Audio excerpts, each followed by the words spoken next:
Thank you very much. So let me briefly recall what we saw last time. So there was this theorem joint with Zinovy-Reichstein, which is that if n is an integer bigger than 5,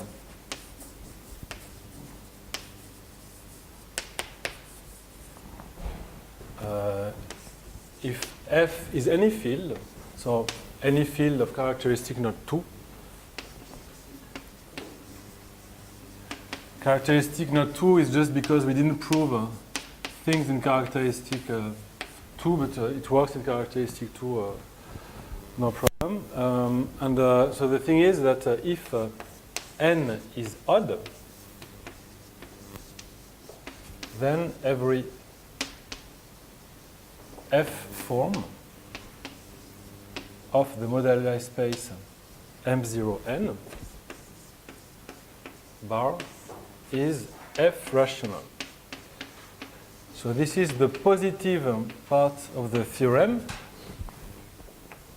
Maybe I put a plus.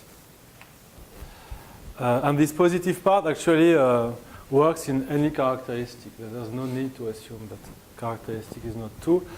But for the negative part of the theorem, you have to assume characteristic 2, at least in our proof, because we use Z mod 2 coefficient for Galois cohomology, and so otherwise you have to do stuff with mu2, and maybe you can do also, but we didn't write it down. Okay. And the negative part is that if n is even, there exists a field extension E over F. This field extension can typically be F adjoin two transcendental parameters, such that over E there exists an F form, a form of M0 n bar which is not rational, and an E form of M0 n bar, which is not irrational, which is irrational, but not irrational.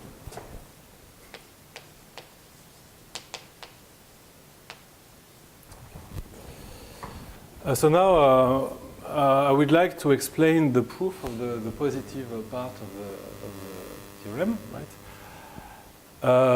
Some comment first. If you just want to prove a stable rationality instead of rationality, then it's actually simpler, meaning that you can use some kind of general machinery, some recipe that you apply, blah, blah, blah, and you get stable rationality.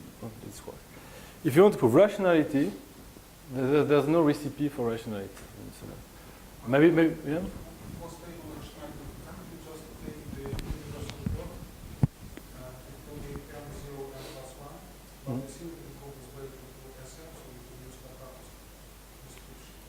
There's a link. I received an email from some Chinese guy. I don't remember because at some point he stopped to answer my email, so I don't care. And he said this type of arguments, but I don't know. I think it's for stable rationality. This viewpoint gives another proof for sure. I just proofs for M0 and bar, but I'm not sure about forms. What I wrote to this Chinese guy is that there is a proof for forms also. So the guy wrote the proof to this guy, and then he didn't reply. And of course I didn't. No, okay. See what I mean? Okay. So I think this Kapranov viewpoint can give another proof for stable rationality, but for rationality, it does not. And actually, I'm going to show the proof now, and you will see that it's really you have to go into such a detailed thing that no general theory can perform that. It's just specific to this situation. I mean, no known general theory can do that. And then I'll explain the proof of the negative result, which has some similarity with Stefan's approach. It also uses mod 2 cohomology, but maybe more old style, like Fadeev exact sequence and so on. So let me first give the proof of plus. Okay. So and also I would like to say afterwards that plus is a very special case of an old paper of mine, which I will say a few words about maybe. So proof of plus.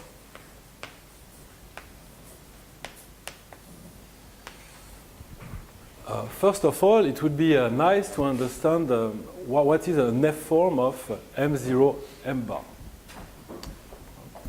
What is an F form of M0 N bar? So remember that the group of automorphisms of M0 N bar is actually Sn as soon as n is bigger than 5. So meaning that every F form of M0 N bar occurs through a twist by an étale algebra of degree n. So let E over F be an étale algebra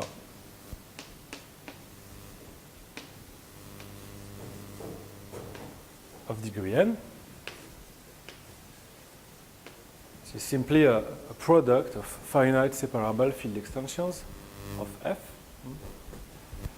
And let P be its associated Sn torsor.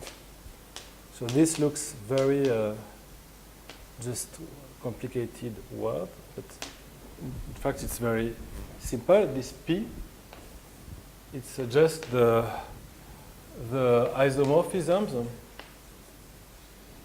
between E and the split étale algebra. Like this is a split étale algebra of degree n. This is maybe a non-split étale algebra of degree n. And you look at the scheme of isomorphisms between these two. It's a general fact that you can do for any algebraic structure. And if you have two algebraic structures, like these are étale algebra of degree n, right? They may be not isomorphic over F, but over algebraic closure there are. So this thing by descent gives a honest Sn torsor. Why Sn? Because Sn is the automorphism of the split étale algebra Fn. So in fact, it's a bitorsor, a torsor on one side under automorphism of this guy, and torsor under the other side of the automorphism of this guy, which is a non-split form of Sn. And you can play the usual game with bitorsor, but we don't need that. Just this is an Sn torsor. Okay? And now let us describe this twist, M0 N bar, twisted by P. And that way we will obtain all possible forms of M0 N bar thanks to this result here due to Italian people, Massarenti, Frantecchi, Bruno Mella. And so now the question comes how to describe explicitly this twisted form. So we have that M0N bar itself is a birational to the quotient P1 to the N modulo PGL2. And this action respects Sn.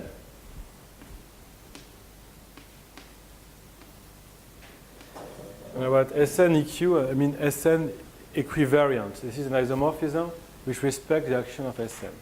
So if you have such an Sn equivalent map, you can twist everything by your Sn torsor. And in this fashion, you get a birational isomorphism between M0 N bar twisted by P and this P1 to the N mod PGL2 twisted by P, okay? So it remains to be described what is this thing twisted by P. So now you have some very common process, which is you have to undo quotients. Because in algebra, in geometry, there are often quotients, the projective space, the quotients. Cohomology itself is a quotient. And sometimes, if you want to say very certain things, you have to go to the part where you did a quotient and undo the quotient. Otherwise, it doesn't work. Right? So now we have to remember that P1 is like A2 minus 0 modulo GM. So in fact, P1, of course, you can formulate this with vector bundles and so on, but this is more elementary and does the same thing. So this thing is actually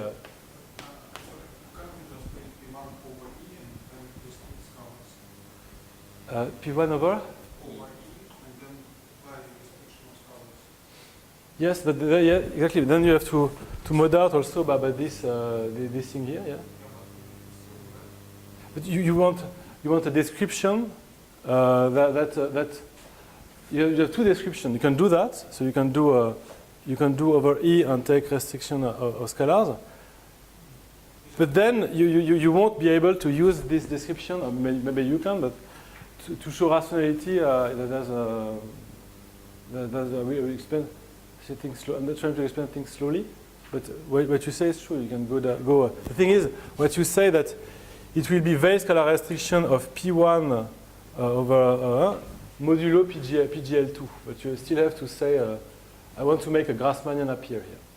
This is the point. Right? You will see how. So it's very. This is, I guess, in Kapranov approach, there is something similar also. So if you just very simple, you write that like this, right? Modulo GM. And now, what does this thing becomes? So it's simply so P1 is P1 to the n modulo PGL2. Okay. In fact, it becomes, let me write by rational maps, because just what I look at, becomes A2n, actually modulo a group which is, which we call G, and this G is a GL2 times GM to the n, and then mod out GM. So, because again, let me maybe work out details. This thing here is just a double quotient. Like you first mod out, GM, and then you mod out PGL2, right? But first you mod out this guy is A2 to the n mod GM to the n. And then you mod out an extra PGL2. You can mod out a big group in one step, which is a GL2 times this GM to the m. But then you have a GM sitting diagonally inside, which you have to mod out to make the action free. Right? So this is just and in fact, the action of this group. This is how I viewed this problem at the time where we wrote this paper, or maybe before that. And it's okay because this you can really see that this group here, GL2. In fact, this, so now this gives the twisted version of as follows, very simple.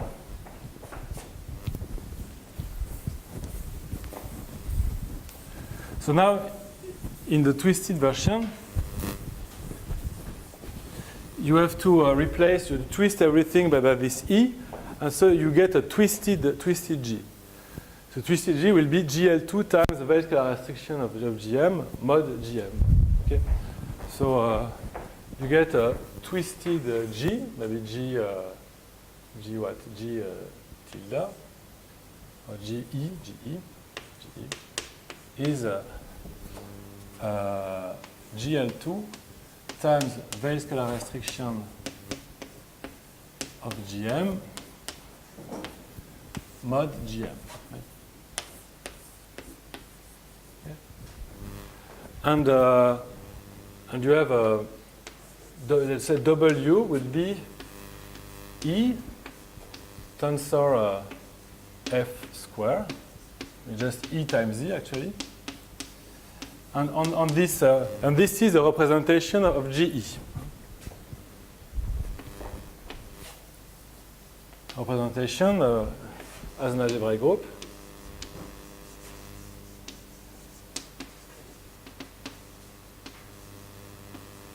Okay. So GL2 acts on this f square here, and Weyl scalar restriction acts on this E by multiplication.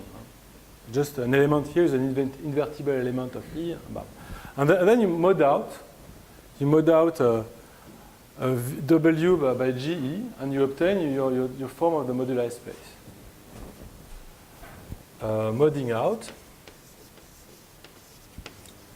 we get that the twisted M0n is the affine space of W mod GE. So of course, this is birational isomorphism, but you understand I can't say this, otherwise I lose time. So this is birational isomorphism. And now this W here, if I mod out GL2 first, I obtain actually a Grassmannian, right? Because this is if I model GL2 first, I get the Grassmannian of two subspaces in E, right? So in fact, and I want to view it like that. So in fact, it is Grassmannian of two subspaces in E modulo some algebraic torus T, and this T, it's this one here, Weyl scalar restriction of GM mod GM. Okay.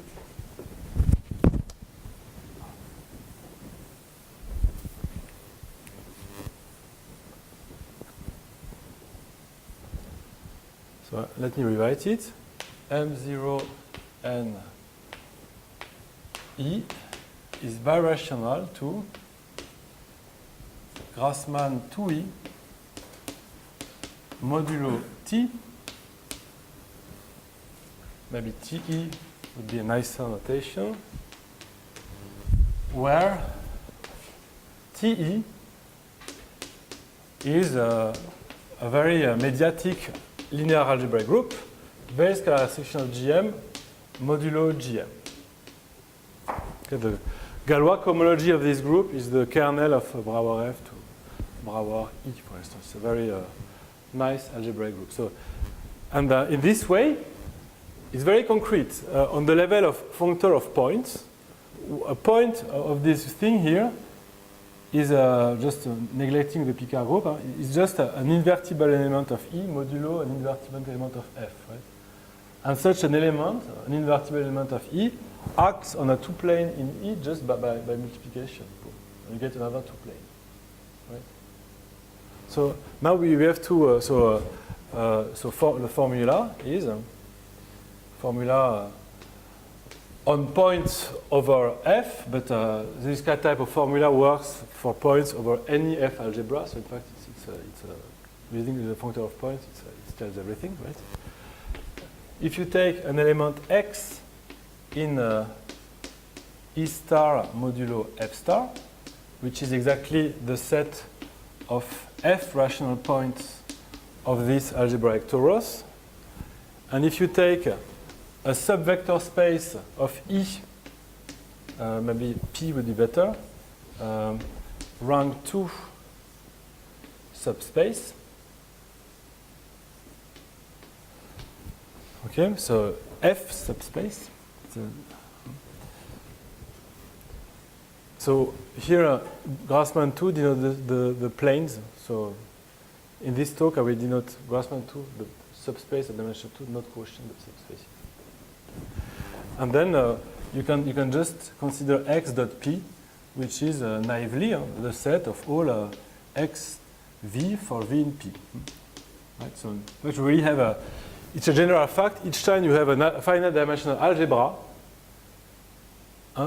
then the Grassmannian has an action of the multiplicative group of this algebra, which is something used in affine Grassmannians. Of course, it's not the same type of algebra, but they have it, like kt modulo t to the n, to stratify by projective subscripts, but it's a bit the same thing. Right? If you have a Grassmann of an algebra has an action of the multiplicative group of the algebra. That's it.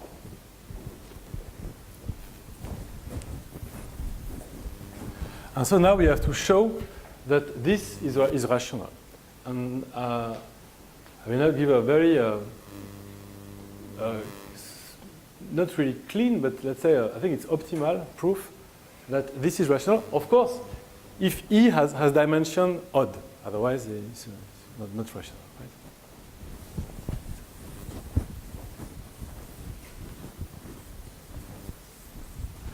So write the dimension of our E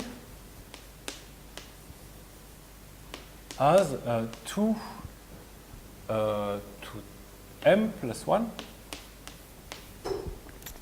And we would like to show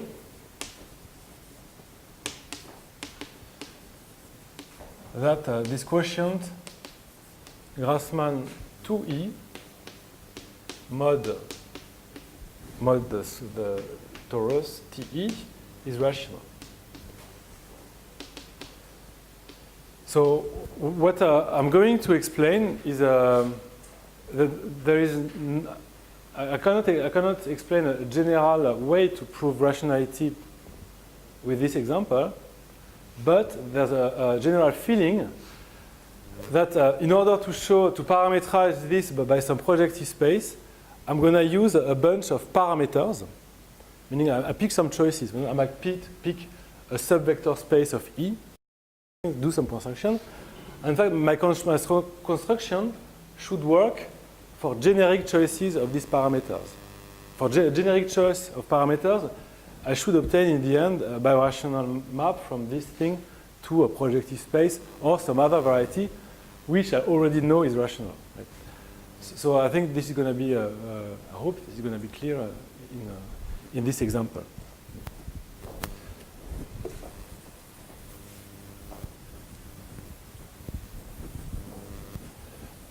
And so this proof is inspired by a paper which I wrote in 2010 about a general version of this thing.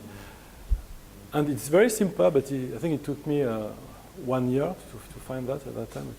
Once you have it, it's like, oh, it's obvious. It took me 1 year. Okay, so what you simply do, you pick a subvector space, a sub F vector space.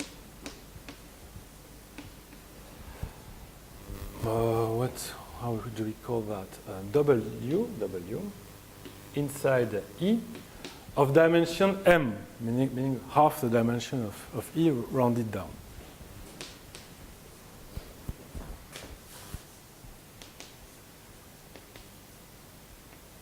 Right. And then we have now a rational map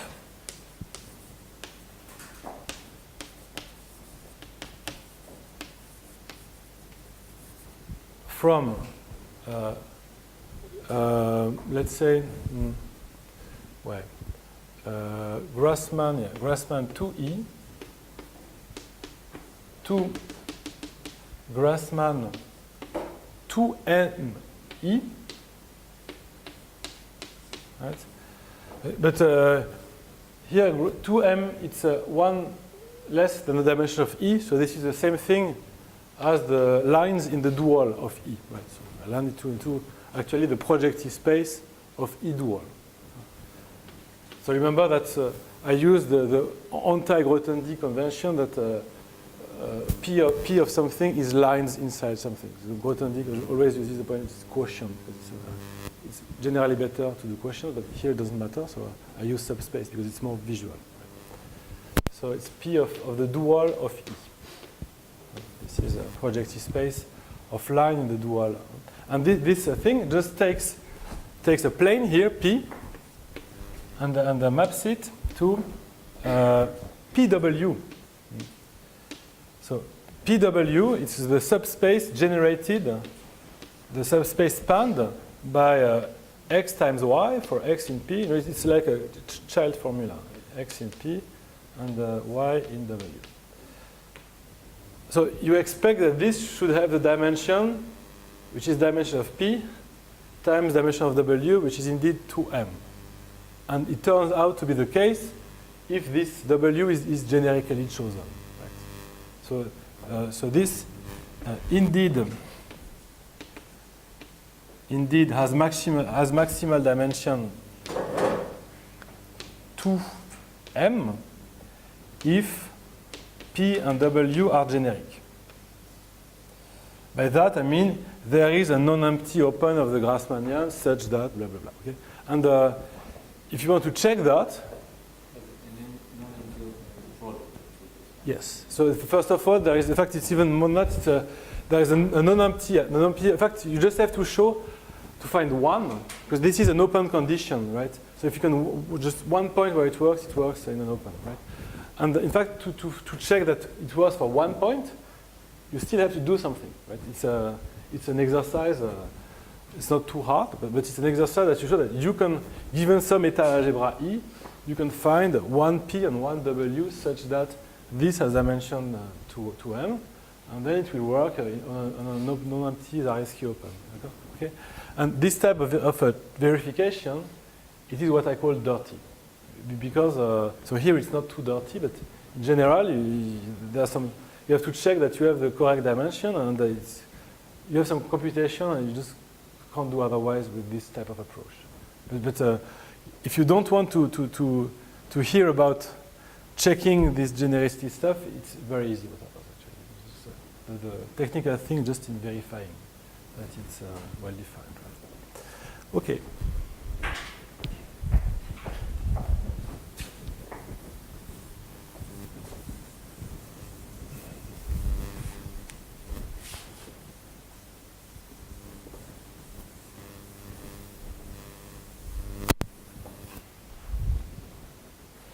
So now that we have this map, we can just add some extra input that in fact it's equivariant for the action of TE.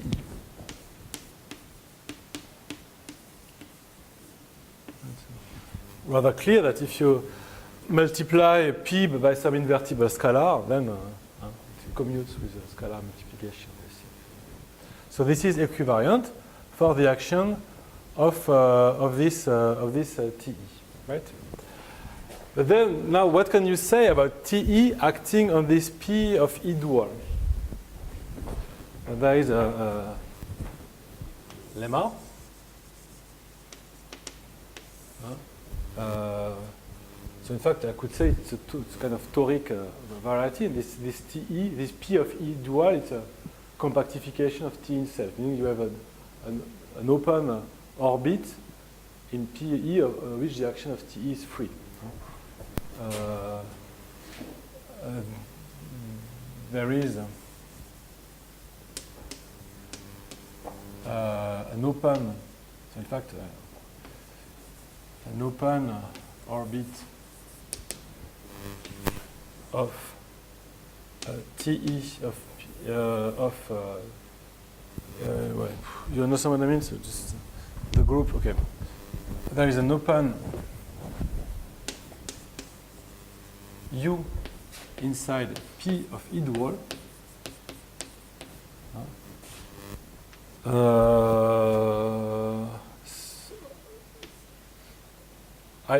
Stable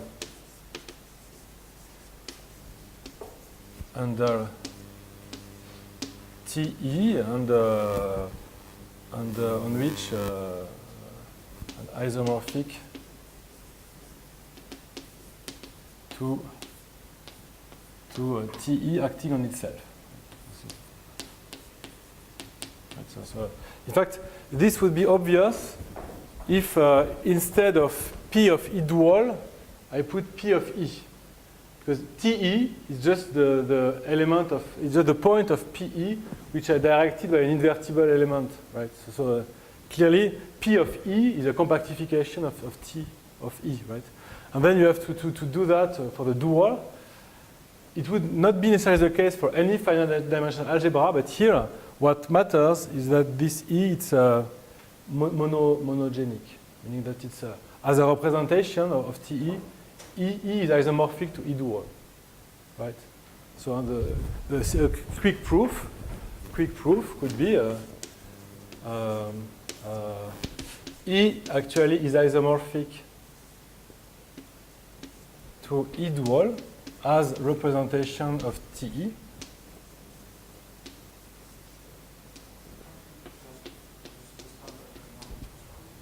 Sorry? To invert everything, yes, you can also do that. Absolutely. And then the statement for PE is clear, huh?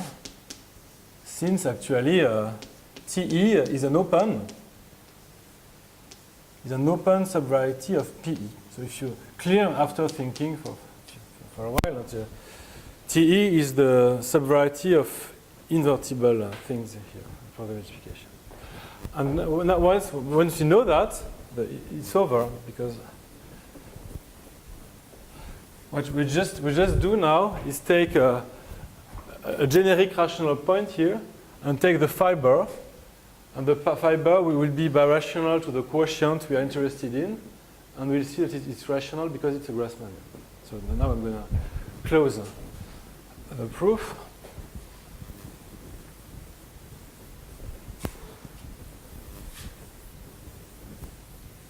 I forgot to say that for these things to work, and it's important, I should have said that, it's better that f be infinite.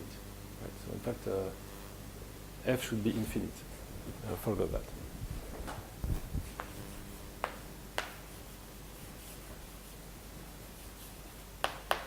If f is finite, it's probably true also, but you have to check things more carefully.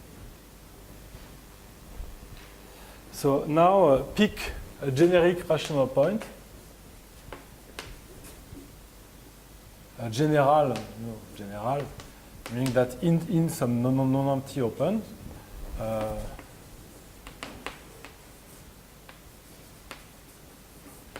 let's say x in P of E dual,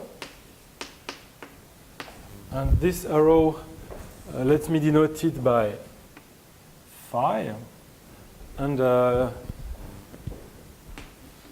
put delta equals phi minus 1 of the fiber of this point x, right? So this would be a closed subvariety, closed, inside P of inside Grassmann 2E.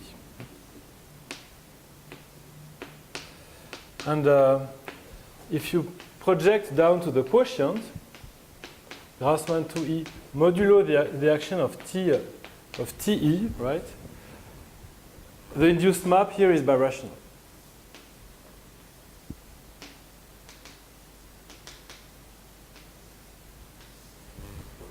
So just because, in fact, this thing, the action of the group here is this is just like the group acting on itself by translation, right? So, in fact, if you take any point here, lift it here, the lift is defined up to some guy of TE, but then there is a unique point in the fiber which maps to this given x here. So this is how it goes. This delta is transverse to the action, right? So it just remains to be shown that this delta is rational. And then we just check that this delta is actually itself a Grassmannian.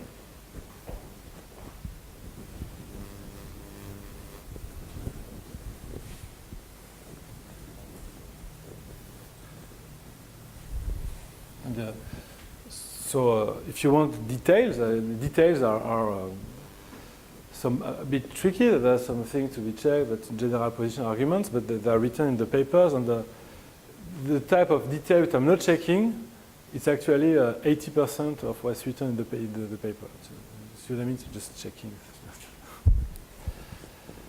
Okay. So we have So this x, okay, this x here, it's a point in E dual, so it's actually a hyperplane in E, right? So x, so it's the class is a hyperplane.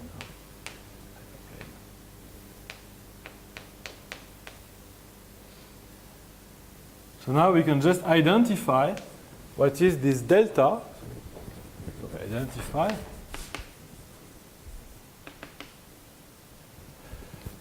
Delta is the points in this Grassmann 2 planes inside E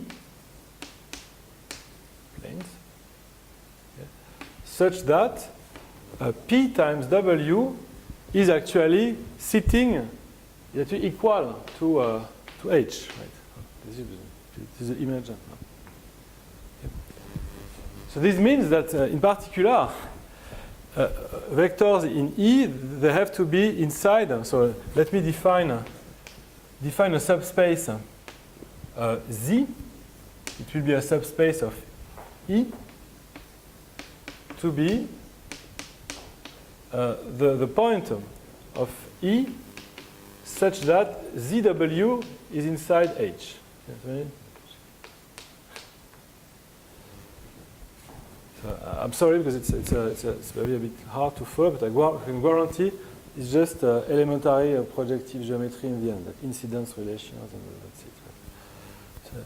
So it's just the vectors in E, such that when you translate W by this thing, you land into H, right? And this is obviously a subvector space of E.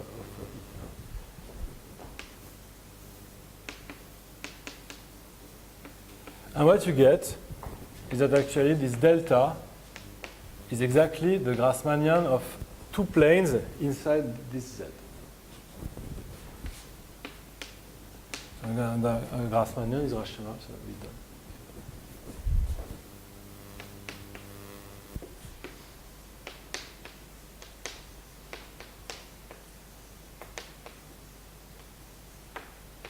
Okay, so this is the proof, and it can be extended to many other contexts.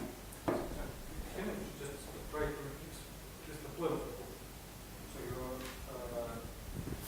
after twisting and twisting, you identify what you the stuff which you want to motion by with an open. This one, yes. In Uh-huh. and then you say that you have a rational map with material fibers from this relative larger spine to the smaller spine. So what I want to do, in fact, I want to find a subvariety inside this Grassmann 2E, which is transverse to the quotient, meaning that yes, each orbit intersects just one point, scheme theoretically, okay, and then if I do that.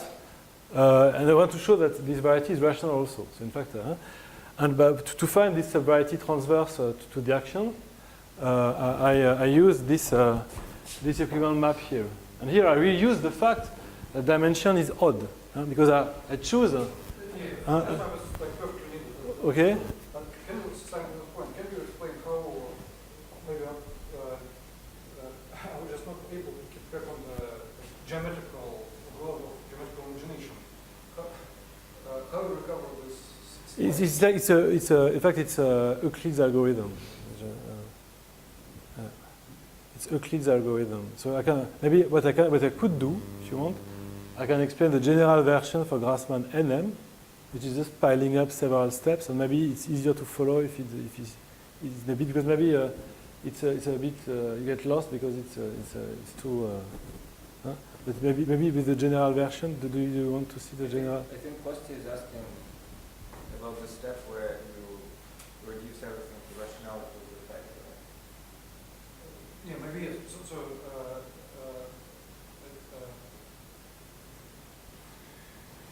Rationality of the fiber.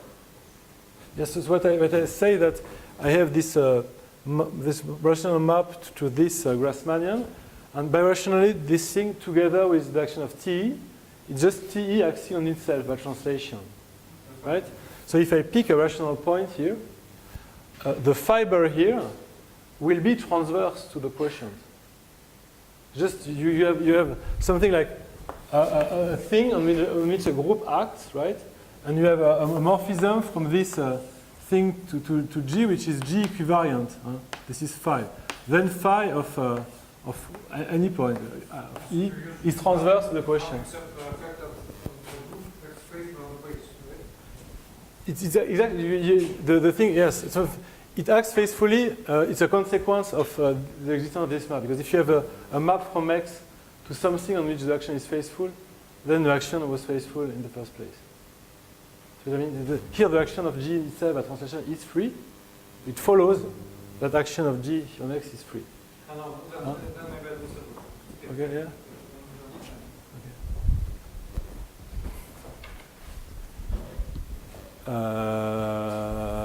Okay, so this is the proof. So maybe what I could say. So would you prefer the generalization to Grassmannian, or perhaps a word on the negative negative aspect? Yes. For me, I would feel like Okay, let's do that then. too much positive. Okay. Okay. Well, you change the sign in your mind and just the same. Just a matter of sign. Doesn't matter. Okay. Up.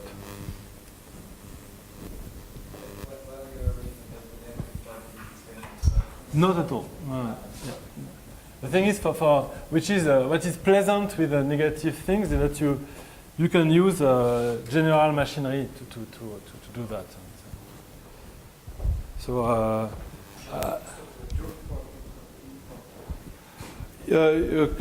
clean in the sense that yes, clean in the sense that you can use well admitted and things, and here you have to dig. To dig to find some stone in the dirt and then explain to people that the stone is interesting, but they just see the dirt and they have to remove it. It takes time. Okay, so for the negative part, we will use some ramification stuff. So let's say residues in a Galois cohomology. Not not exactly in the same spirit as in Stefan's talk, but of course there is a link, and this in fact boils down to valuative arguments. You use valuations. These are what is crucial. And cohomology residues, they are very useful to manipulate ramification, to do computation and so on. This is what's nice. So for the negative part, proof of negative.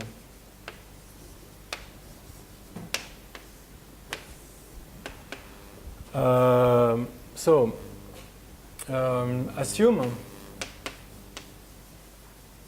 there exists a non-zero element in the two torsion of the Brauer group of F. So in fact, simply there exists two invertible elements, A, B, inside F cross. Okay, so modulo F cross star. So thanks to the previous talk, you are reminded that this is H1 with values in mu2 or Z mod 2. Okay, so here a characteristic of F2 such that the product is non-zero in the Brauer group.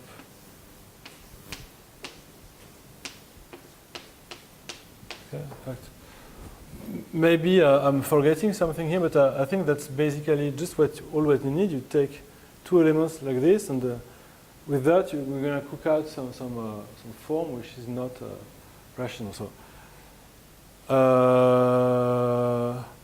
we have to be precise for which n, for which eta algebra, and so on, right? So now, if you have two things like that, it gives two quadratic extensions of F, A and B. In fact, and then since cup product is non-zero, in particular, they are not the same, so you get Z mod 2 times Z mod 2 Galois extension. And in fact, then you get a third Galois extension by making the product. It's just like P1 over F2. So denote by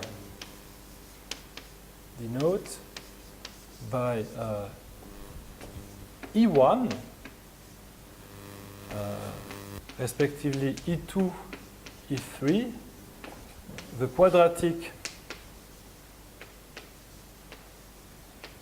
extension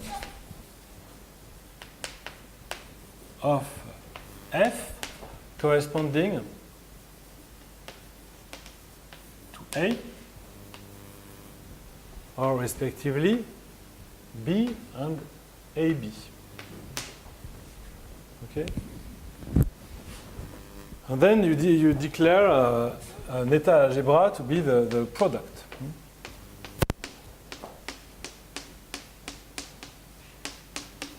This is the thing, and we would like so this is 6-dimensional.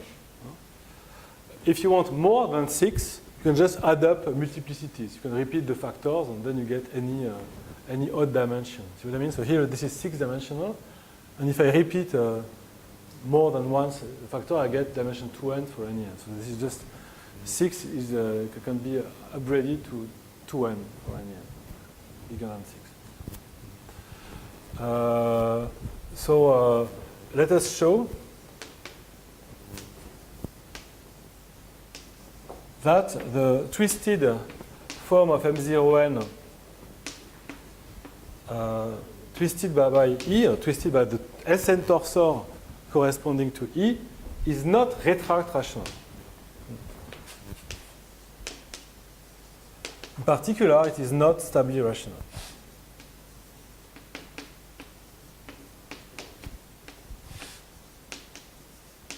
Stably rational means that times Pn it is birational to some other Pn, and retract means the definition is that X is retract rational if identity of X factors through a rational variety. Factors rationally through a rational variety for some n. Of course, if n equals the dimension, then X is irrational. It's an iso. For some n bigger than the dimension of X. This is a kind of a topological thing, but. And so we'll show that, in fact, such a thing is not retract rational. So this retract rationality stuff, it's a very good notion. It's due to Saltman, I think. He was the first to systematize the use of retract rationality.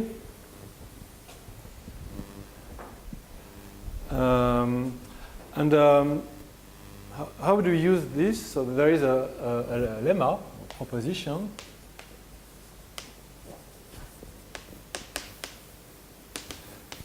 So retract rationality is linked to R triviality. So first I need to define what R trivial is. So definition. Okay. Let G be an algebraic group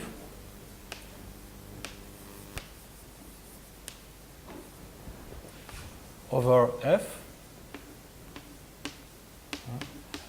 Let P be a G torsor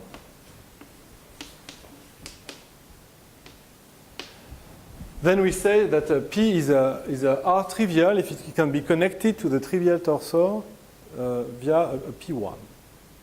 Or a chain of P1s, but you can just use one P1. P is, let's say, little r trivial. If and only if there exists a principal G bundle x is good, yeah, x over some open of A1. This open of A1 should contain 0 and 1. Okay? And this is a principal G bundle, so G torsor. And requirement is that this torsor pi with its fiber at 0 is trivial, and its fiber at 1 is isomorphic to the torsor P. Okay, so in fact, R trivial means that you can connect it to the trivial torsor. So it's exactly the same. You can do the same for rational points. Actually, you can say that two points are linked. Suppose there's a link with rational curve and so on. With rational points, so it's like rational R triviality for points on BG. But you just I don't mention BG. Just connect torsor to the trivial torsor.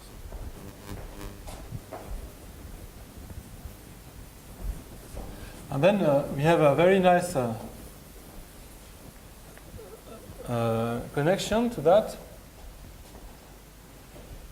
So proposition.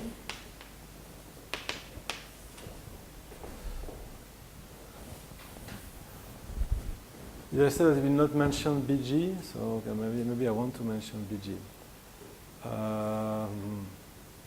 So let G be an algebraic group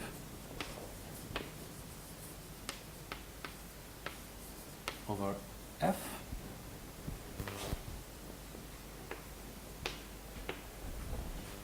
Okay. Assume that BG is retract rational. I will say a word about what this means just after the statement.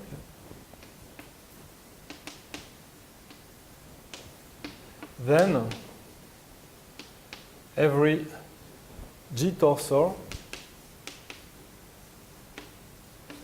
over a field extension of F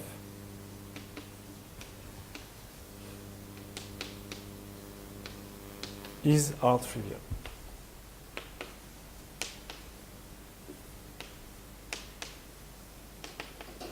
Okay.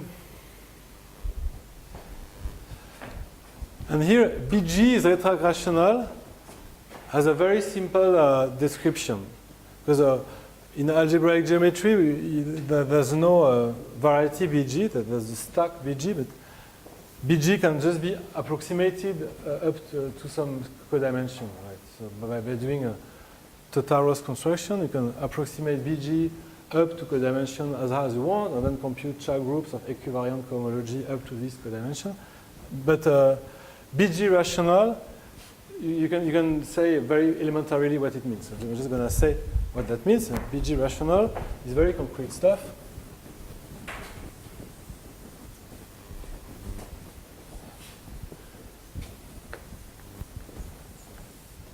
Okay.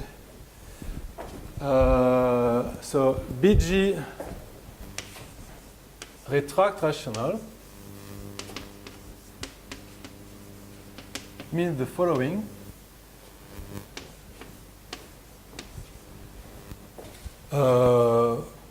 For every, or just it's equivalent to us just for one, generically free representation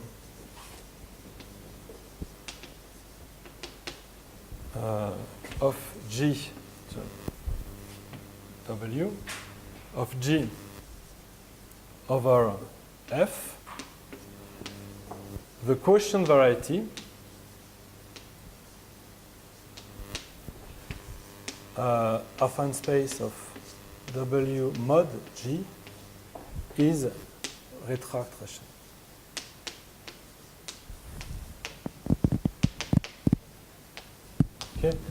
And the thing is, this doesn't depend on the choice of the generically free representation. Okay? So in fact, this is kind of Noether's problem. Noether's problem for retract rationality. This is why I mentioned Noether's problem. It pops up here. And I would like to say something about this question. It's very well known that among people using this kind of construction that it does not depend on the choice of the generically free representation. But the thing is, I'm going to write this down, to check that it is retract rational or rational, often you use a very specific representation. Okay, so let me this is really important, that you believe that representation, the one you pick is not important. It's not true.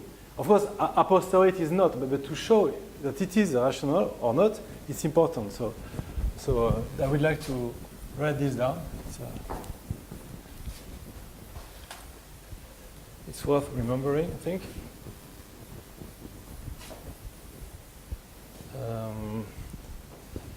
Remark. In order to show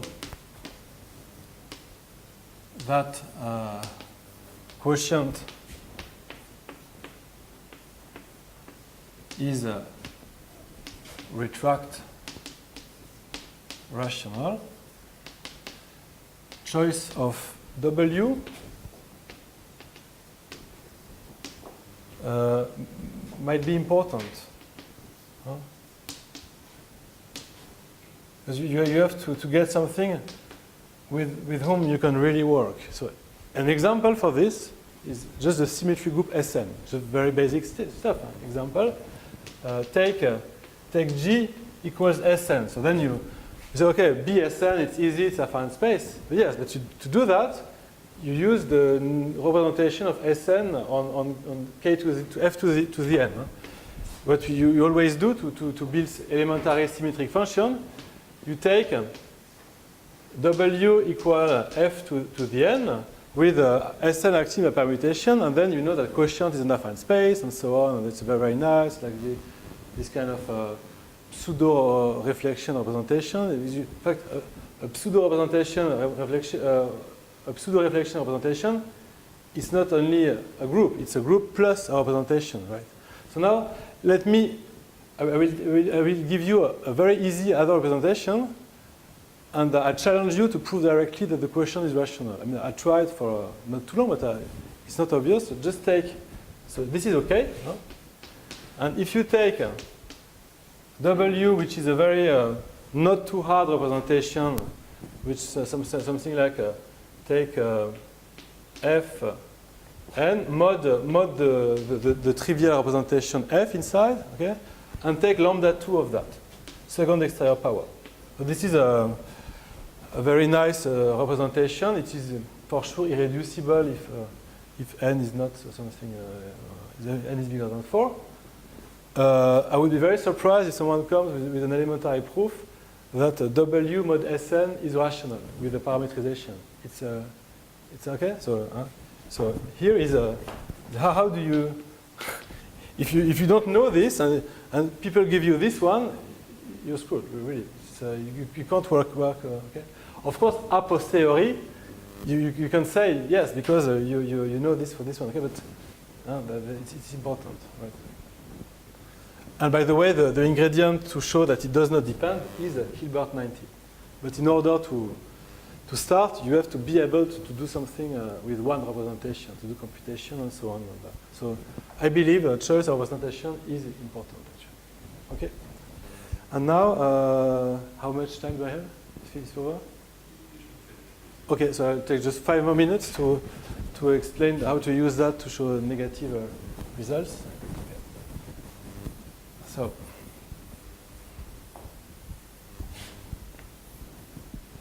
So in fact, what you do, sketch of end of proof.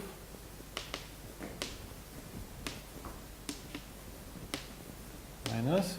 So you start with a quaternion algebra with the quaternion algebra Q. So we start with a generic quaternion algebra split by E1, E2, and E3. So in fact, this one would be really, you take this affine space of E square, right, and you mod out by this this group, which is this GL2 times very scalar restriction of GM mod GM. I mean, it's the same thing as for the positive part. You mod out this group.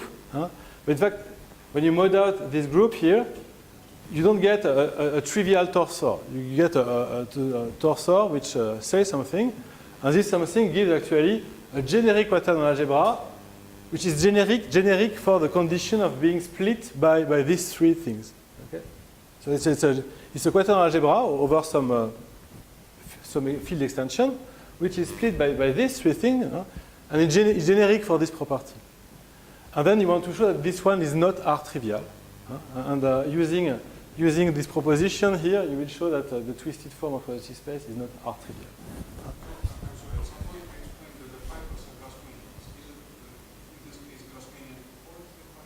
Okay, so in fact it would be here, no, it's not Grassmann 2,4. It's really, in fact I use this way, I get a PGL2 torsor like that on my first talk, and this PGL2 torsor, you mod out the Borel and you get a conic, it's a kind of a conic bundle, really. It's not Grassmann 2,4. It's simpler than that. So here you will get something like a torsor under this group. And this group here, what you said, I'm sorry I don't have enough time about that. Sorry about that.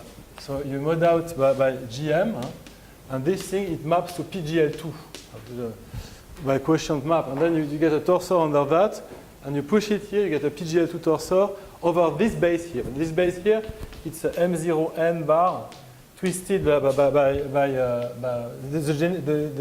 twisted by something, right? So by E. Right? And in fact, this means that this M0 bar twisted by E, it's actually this Noether's problem stuff here. It is A of W mod G for G equals this group. So, and then you use this characterization of BG here to show. Okay, so you have to show that this is not this generic thing is not retractational, and then it's a computation with residues. And computation is so let me finish shortly here. So that you have a Fadeev exact sequence, which says that two torsion of Bravard group of a field, for any field K actually, you have the Bravard group of K which injects in the Bravard group of KT, right? And then you have residues. So it's a direct sum over all points of P1 of H1 of the residue field of the point with values in Z mod 2. Right? So in fact, now I will say orally what you do. So I don't have time. So you do, okay, assume that this variety downstairs is retractational. Then it would mean that this generic quaternion algebra split by these things can be connected to the trivial algebra over the function field K, which is the function field of that. So now it means that you have a cohomology class here defined at 0, 1, 1, whose fiber at 0 is trivial, and whose fiber at 1 is this thing here. Then you look at its residues. And you actually show that, so you get a class here, you get its residues R eta. And in fact, this R eta, since everything is split by E1, E2, E3, this R eta, they're actually split by E1, E2, E3. But if you have a Z mod 2 torsor which is killed when you pass some other Z mod 2 torsor, then it's exactly the same one. So it's in fact what you get that R eta, since it is split by E1, it should be actually equal to A. It should also be equal to B, and it should also be equal to AB. And then you get a contradiction because so the thing that these residues here, that they should be because they are split by AB, they should be proportional to these three things. And then the basic idea that when you add up this thing, you get 3 R eta. That's 3 R eta. We are mod 2, right? Which is equal to AB, and this is a 0 because it's a square. Okay? 0. And you get that everything is unramified, so that in fact the chain connecting your torsor and the trivial one should be constant, and then you get that your generic quaternion algebra should be trivial, which is not the case, and so on. I'll stop here. Thank you.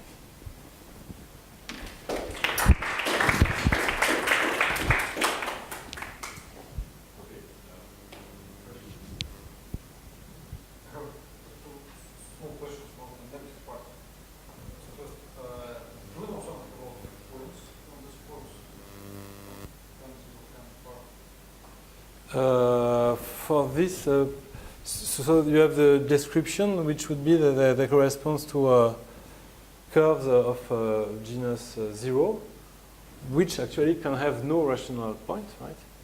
No, to may not have a point. I just mean that M0 and bar twisted, so the right. This thing here? So points are really genus 0, so conics, with a point over E1, E2, and E3, which is not does not come from F. This is the functorial description. Is it what you? No, but the question is, so it's one of the reasons why writing irrational is that it has no points on the field. Okay, but this variety is always unirational. So it has sure because it's presented as a quotient of this rational variety. In all cases, it's a quotient of an affine space by some group action. So in all cases, it's unirational. So you have plenty and plenty of points. The thing is that point downstairs may not lift to point upstairs, whereas in the odd case they do lift. This is the thing. So this applies to your particular example with E1, E2, E3, or just any form of M0 and bar, always confirms? So if n is odd, any form has the property that point here lift. If n is even, there are some form with a point. If you have a rational point downstairs, I want to lift it, it's equivalent to some conic bundle having a section.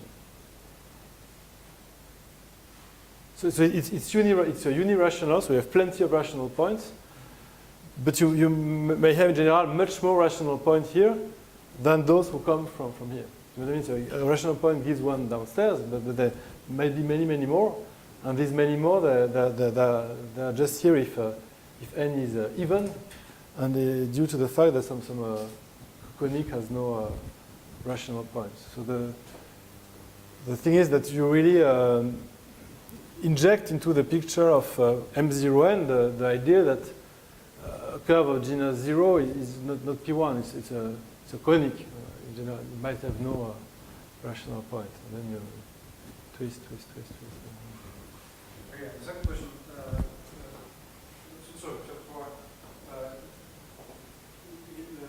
you explained us many things about the forms of M0 and bar. Mm-hmm. What do we know from this about M0 and what forms of M0 and so? Is it true that in every form of M0 and bar there is a form of M0 and without bar?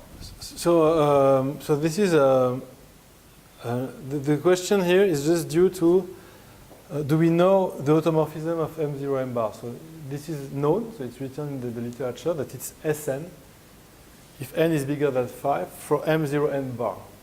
For m0n itself, it's not written that it's Sn. Of course, it contains Sn, but people believe that it's. Some people can prove it. No, I don't know, but some people could prove that out of m0n is also Sn. So if this is true, then it works also for m0n. The thing is that the way I view it, or we view it, is mostly like twisting by some Sn torsor, you know. And it turns out in practice that Sn is the full automorphism group of m0n bar, and most likely also the full automorphism group of m0n. So modulo this fact. Then it works also for m0n, yes. Modulo this fact, it's true for m0n. Yes. And it's the same for MGN. For MGN, so I didn't say a word about MGN because I didn't have enough time. But for MGN, we all just have positive results for some N and some J's. J equal 3, 4, 5, N equal not too much, right? So okay, I have my anti-sesh, the thing that when you're a pupil you get things in the pocket to cheat. So I also have that. It's here. Alors, so it's for instance for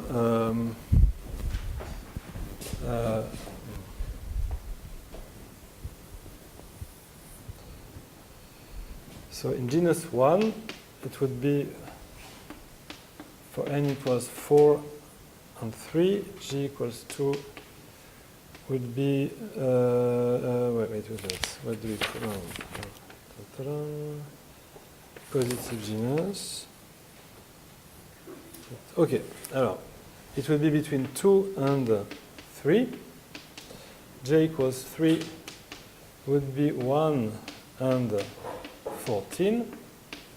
J equals 4 would be 1, 9. J equals 5 would be 1, 12. Okay? So, in all these cases, our answer is yes. All these cases were known over complex numbers already. And more cases are known over complex. First, in general, answer is no. Right? But for low genus and low n, sometimes yes, and this picture is not completed yet. And this is the cases where we show that answer is yes for all forms. As a coarse modular space, as scheme. So the thing is, we just in fact, it's the same thing. So we just consider the coarse modular space or if you want. So the thing is, there will be nothing new if you change this point of view. So meaning that it's a rationality question. So you have to you can shrink things, right? So what we just do is show that any form twisted through an Sn torsor would be rational. And if you know that Sn is the full automorphism of the stack or of the coarse thing, then you can show that all forms are okay. So kind of and in this proof there are really also new. So I don't think anything is new in the end. In general, not for me, but in the world, nothing is new, never. But the technique we use are new in the sense that we define some new concept and notion and so on. The proofs, however, are rather uniform, meaning that the proof from this case, this case, this case, they are the same pattern that we apply to different situations, and we have to follow some. It's a recipe that we apply. And the thing that it's for stable rationality. For stable rationality. You see? And we can prove rationality for some cases. I don't remember which ones. For sure, we cannot prove rationality in genus 3 and or genus 4. We cannot do that. But for some, for genus 1, I think we can prove rationality actually. But it's really trickier. So the general recipe we have works only for stable rationality. Okay. And it's uses some very funny notion, which is an anti-versal group action. A versal group action is something that gives rise to BG. You get all G torsors using versal group actions, and anti-versal is the opposite. It's an action that each time you twist it by a non-trivial torsor, you don't get points. We use this kind of notion to show rationality.